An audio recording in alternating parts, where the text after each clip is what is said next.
Hey everyone, welcome back to a new r/malicious compliance video. I hope you had a great day. The first story is called Exactly 1 Pound. I'm a part-time home baker. I took it up while I'm studying from home, and it's basically a fundraiser for my charity since I can't do my monthly fundraiser bake sales on campus anymore. I'm also the only person selling baked goods in my entire area, so my items are very popular. The other day a lady called me and wanted to place an order for 1 pound of this particular cake. She said she had tried it at her friend's house and loved it and wanted it for her niece's birthday. I told her that I used the metric measurements, so my cakes are actually 500 grams or 1 kilogram. 1 pound equals 454 grams.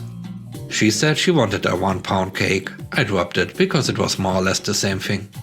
When I had made a cake for her friend, I had run out of my 1 pound cake bases, so I had used a 2 pound cake base.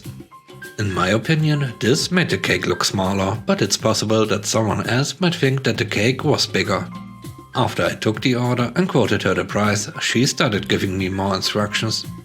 The birthday girl is 16, so decorated according to a 16-year-old girl. I know, super vague. Add some stuff to it and write 4 different things on the cake. I explained to her that all this is not included in the base price and the kind of topping she wanted would make it a lot heavier and pricier. She said, make it a 1 pound cake for the 1 pound cake price. Okay, I get the hint. You want a 1 pound cake with those specific customizations. So I made it just that. I removed some of the ganache, made thinner layers so I could incorporate her additions and still keep it at exactly 454 grams. No more, no less. The lady came to pick it up and she went ballistic because I was trying to rob her in the name of charity. She said the cake I made was in no way 1 pound because her friend's cake was bigger. I tried explaining to her why her friend's cake might have looked bigger and that this cake was exactly 1 pound as she wanted. She refused to listen and was starting to create a huge scene, said she wanted a refund. So I brought my weighing scale out and weighed the cake out in front of her, 454 grams exactly. The lady saw this and went, aha, I was right, you are trying to cheat me. It's 50 grams less. I said, no, it's exactly 1 pound like you wanted. I opened up Google Converter and showed her that 1 pound is in fact 454 grams, not 500.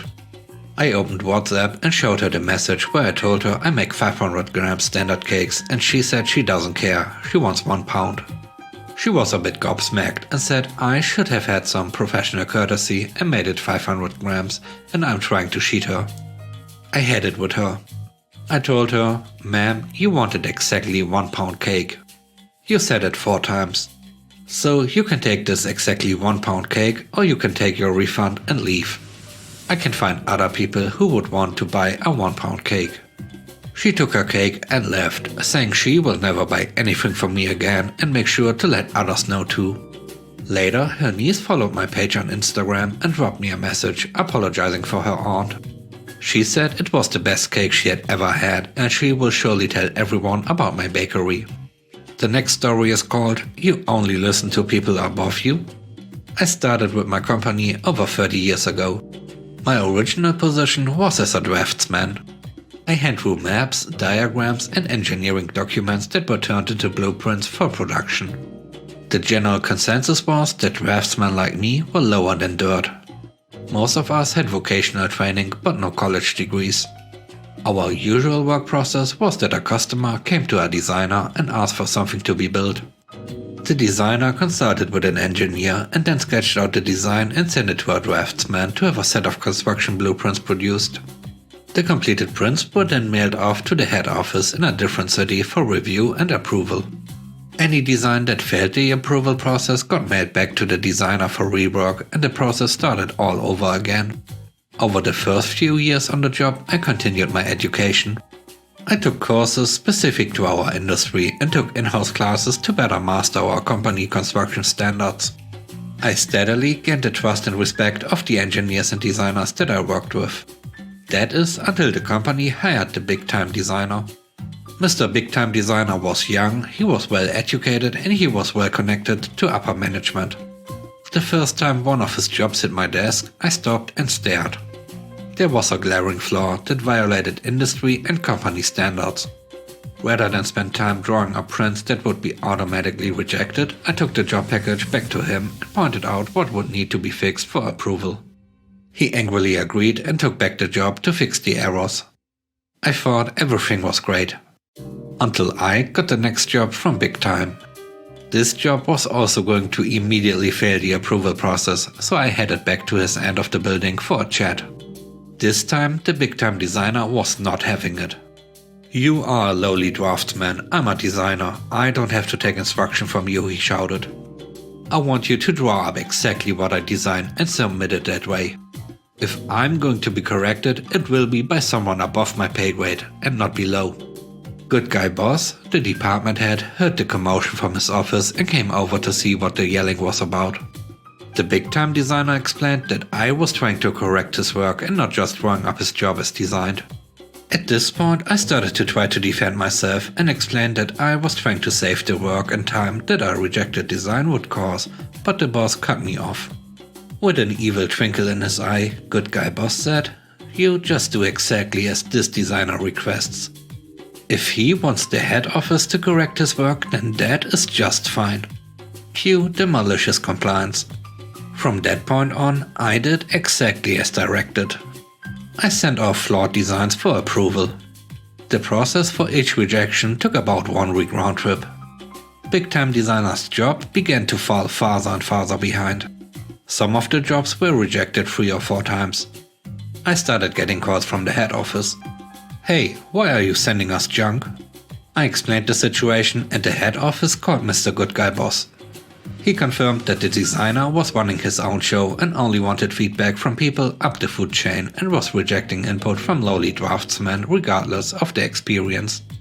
The cycle continued for about 3 months, right up until time for annual performance reviews. Mr. Big Time was denied for promotion to senior designer. Over the last quarter of the year, his jobs had failed to meet customer and company deadlines. His file contained complaints from the head office for repeatedly submitting projects that did not only fail our own corporate standards, but didn't meet industry standards either. A few weeks after review time, the department head, Good Guy Boss, paid a visit to my cubicle. He plopped an envelope on my drafting table with a thank you letter that was copied to my employee file.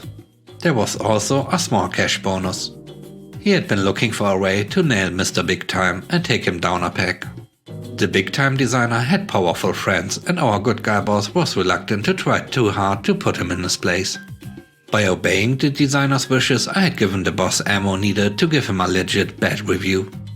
The last story is called Not My Job.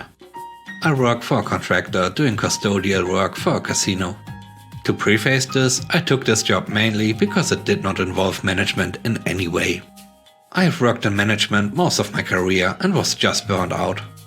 When I started this job, I was made aware by the recruiter/assistant Amy, she's lovely, that a lot of the people that worked at the site only spoke Spanish, and that there may be some difficulties with communication from time to time.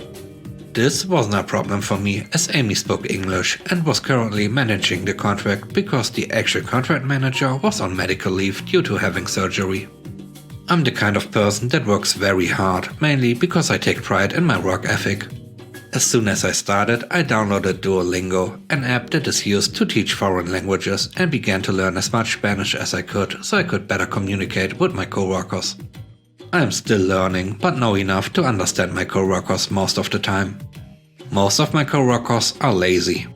They are oftentimes on their phones while on the casino floor, huddled in groups or hiding in the locker rooms to avoid doing the work. I, on the other hand, have regularly gotten compliments from the company we are in contract with about my work ethic. So much so that the president himself has sent emails to my company to show his gratitude for my hard work, as well as giving me some free merchandise with the company's logo. Here's where the story gets more interesting. We are ridiculously short-staffed. On a regular shift, we are supposed to have 10 custodians working. This means cleaning the machines, the bathrooms, keeping trash off the casino floors, taking out trash, mopping the bar and restaurant, restocking all the supplies and such. Oftentimes we will have 5 people on a shift or less. And with my coworkers being fairly lazy, that means a lot of stuff doesn't get done. I'm regularly doing most of the shift's workload by myself, as well as picking up the slack for the other shifts because they too are extremely short-staffed. The actual contract manager finally comes back from medical leave about 3 months into my work there. We will call her Sally. At first we get along great. She thanks me for my work ethic and for everything I have been doing. All of that changes when I ask for 3 days off. We had been working mandatory overtime, and up until then I was there for nearly 60 hours every week because we were short-staffed. Initially Sally agrees to my time off request.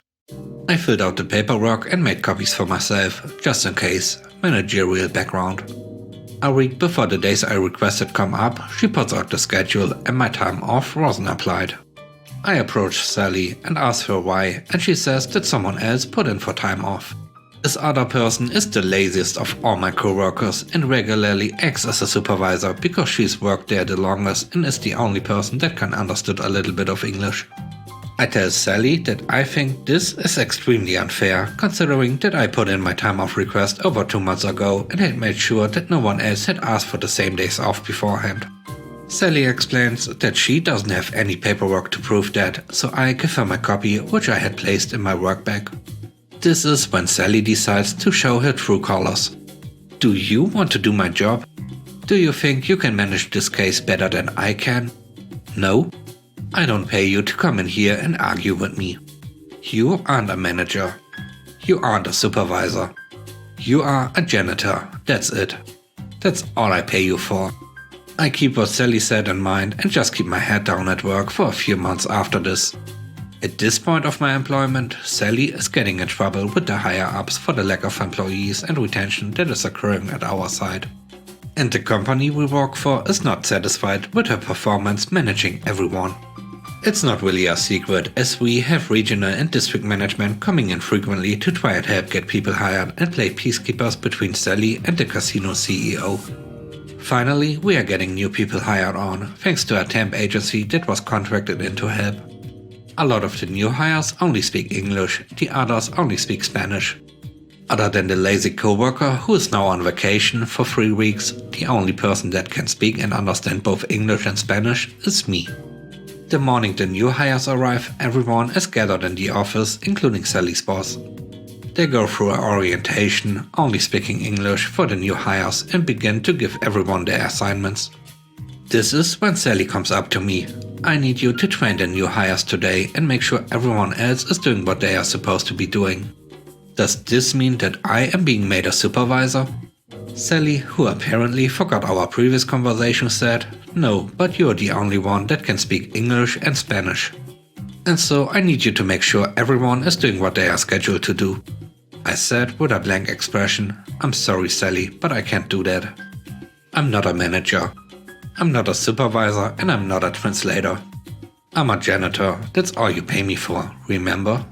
Sally at this point is trembling with rage and starts screaming at me about doing what I'm told to do and dropping my attitude. I look her dead in the eye with the supervisor whom she forgot was behind her and pulled my resignation out of my bag. I handed it to her and walked out, knowing full well that now they were going to have a lot more issues because their best worker quit. And there was no one that could effectively communicate between the workers and the company we were contracted with. Skip forward to the next week and I get a phone call from Mr. Regional Manager.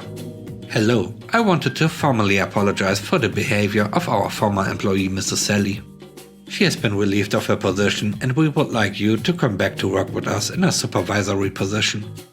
I'm now a supervisor and they are paying for me to take Spanish lessons, which once I complete I am supposed to get a significant raise. Thanks for watching the video, I hope you enjoyed it. And I hope you have a great day, stay safe, bye bye."